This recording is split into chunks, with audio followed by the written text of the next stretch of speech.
And all these ministers move around with 10, 10, 10, 12. Even Minister of State move around with 10, 12 cars. On what basis? Well, what's the problem? I mean, we were also in government. We never used, I mean, my dear colleague Mr. Chidambaram used one car. Many of our ministers were using just one car. We had no additional cars. So why is it so necessary that these people have to go around with these? You know, it's like it's an event. It's a spectacle. तो 11 गाड़ियाँ जा रही हैं, 12 गाड़ियाँ जा रही हैं. Then people want to know कि कौन है ये. Then they get to know ये तो राज्य सरकार है, तो मंत्री है ये. भाई कौन मंत्री? फिर वो नाम बताया जाता है. And then you get to know who he is. It is to find out who the minister is that this cavalcades are done. And this is absurd. You talk about austerity. What about between 28th of February and before the election? What austerity measures were you following? Did you make an announcement of any austerity measures? No. It's suddenly after the election that you have now realized that you have to increase the price of petrol because there's going to be problem on your hands. It's going to have an economic impact that you talk about austerity. Look at the kind of money you spent.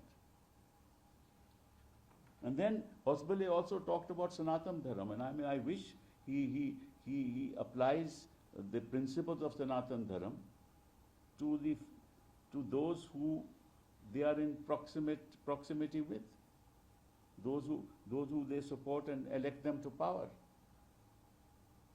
Sanatan Dharam stands for truth, for tolerance, for simplicity in life, for purity of purpose, absence of hatred, community of purpose. That's what Sanatan Dharam was. Right from the Rig Veda.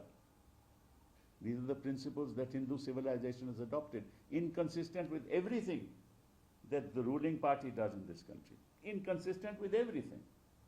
And they call themselves Sanatanis. This is shocking. Which is why in Tamil Nadu there are voices which say that we don't accept it because the kind of caste dominance, ultimately Sanatan Dharam believes in the dominance of the Manusmriti, of the upper caste.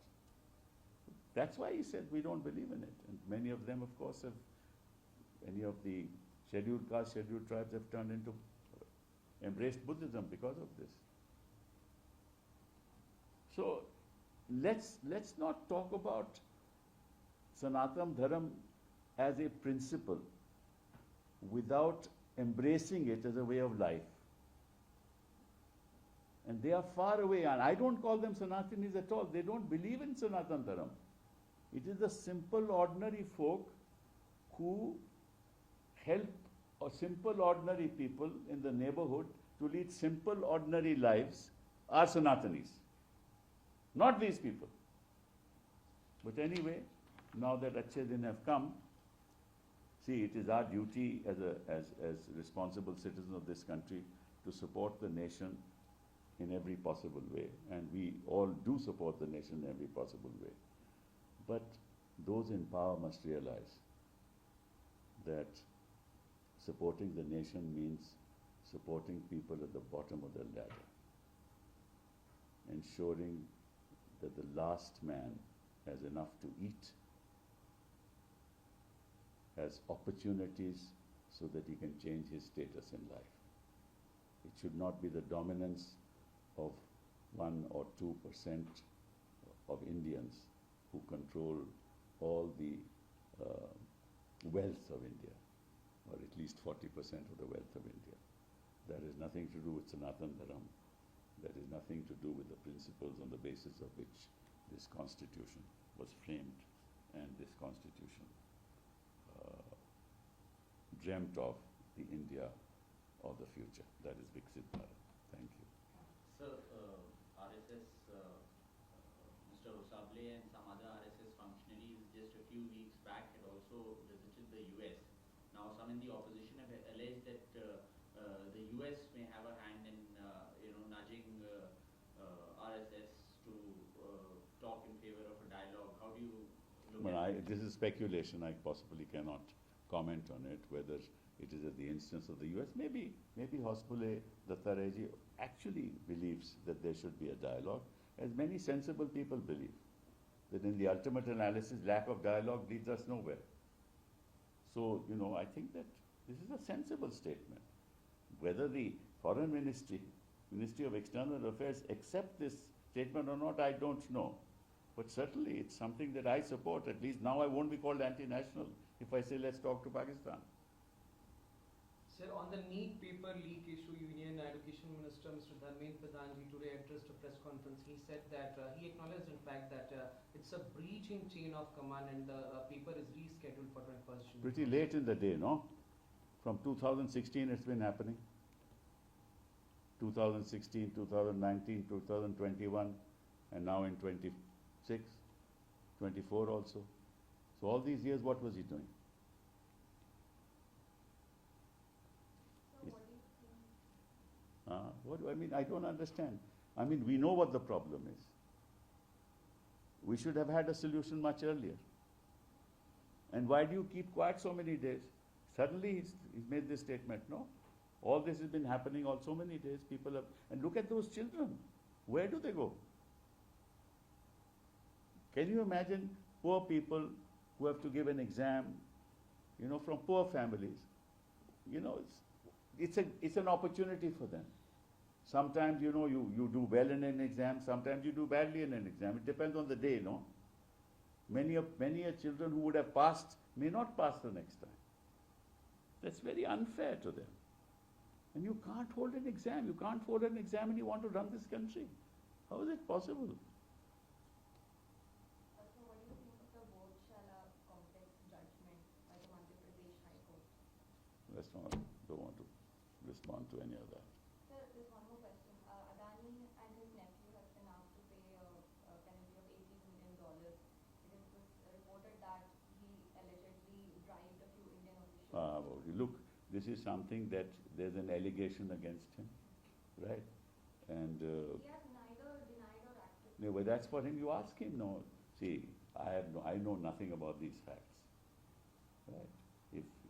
If a government has chosen to do A, B, or C, it's for that government to decide, right? That government is a foreign government. I can't comment on it, right?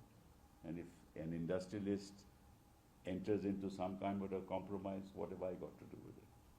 All that we want is that the people of this country should be empowered and the wealth of this country should be distributed, right? In a manner which does not create a feeling amongst the people of this country, which is happening, that a few people in this country own 40% of the wealth of this country. Sir, as you talked about the Sanatan Dharma, we are seeing the statement from Tamil Nadu, like Mr. Udayanidhi Stalin, the former Deputy Chief Minister of Tamil Nadu, he said the Sanatan Dharma should be eradicated, and the same statement. He's talking about the caste system in that context, as you know. You see?